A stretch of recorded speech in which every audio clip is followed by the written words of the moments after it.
ભાજપ હંમેશા ગાયોના મુદ્દે રાજનીતિ કરે છે. આ એક સનાતન સત્ય છે. પણ કટુ સત્ય એ પણ છે કે તે ગાયોના હત્યારા મોટા મોટા સ્લોટર હાઉસ જે બીફ એક્સપોર્ટ કરે છે તેવી કંપનીઓથી 250 કરોડ કરતાં પણ વધારે રૂપિયાનો ચંદો પણ લીધું છે અથવા તો લઈ રહી છે.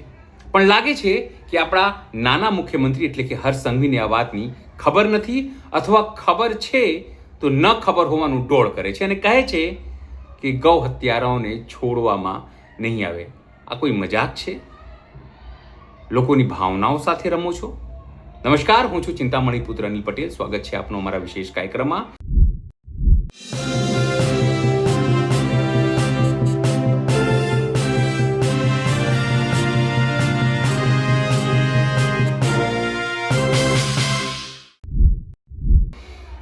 સીધી રીતે માલધારી સમાજના આગેવાન છે કિરણભાઈ દેસાઈ. તેમણે સવાલો ઊભા કર્યા છે હર્ષ સંઘવી સામે, ભાજપ સામે, રાષ્ટ્રીય ભાજપ સામે કે તમે કેવી બેવડી વાતો કરો છો.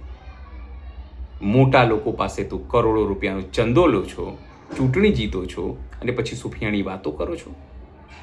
આવો સાંભળીએ કે પહેલા હર્ષ સંઘવીએ શું કીધું અને એમનો વિરોધ કરતા કિરણ દેસાઈ શું કહી રહ્યા છે.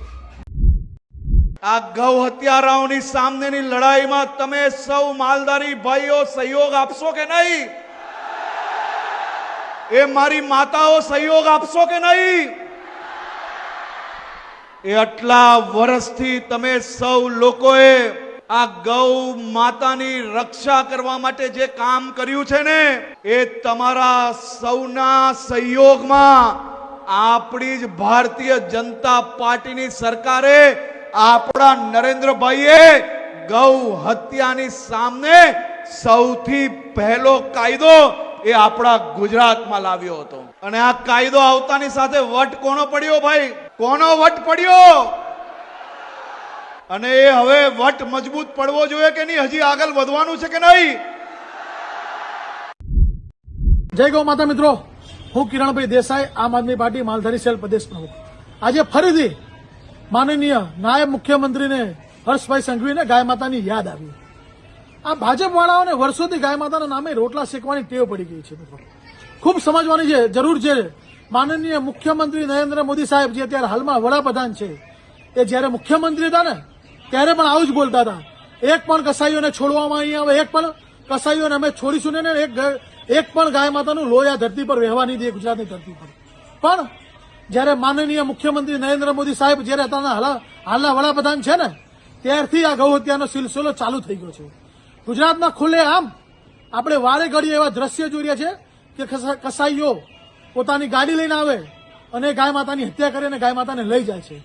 માનનીય ગૃહમંત્રી સાહેબને પણ કહેવા માંગુ છું, આપની પોલીસને અમે વારે ઘડીએ એવી અરજીઓ કરી છે અને સાહેબ શ્રી ગાય માતા રખડતી કેમ થઈ, આ કસાઈઓ બેફામ કેમ બન્યા, તે પણ તમારી પોલીસને પૂછજો.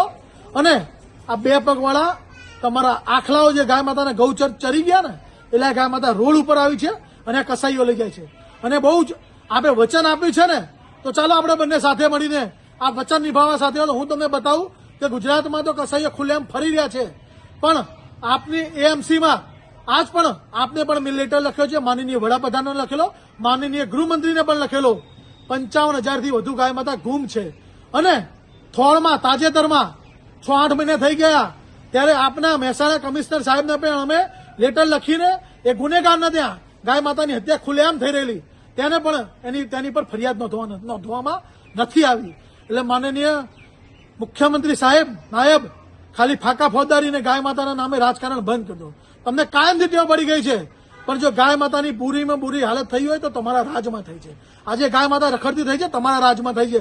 આજે પહેલી વખત ભારત દેશમાં કોઈ એવું રાજ્ય બન્યું છે ગાય માતાનું લાયસન્સ લેવું પડે, તમારું રાજ્ય છે.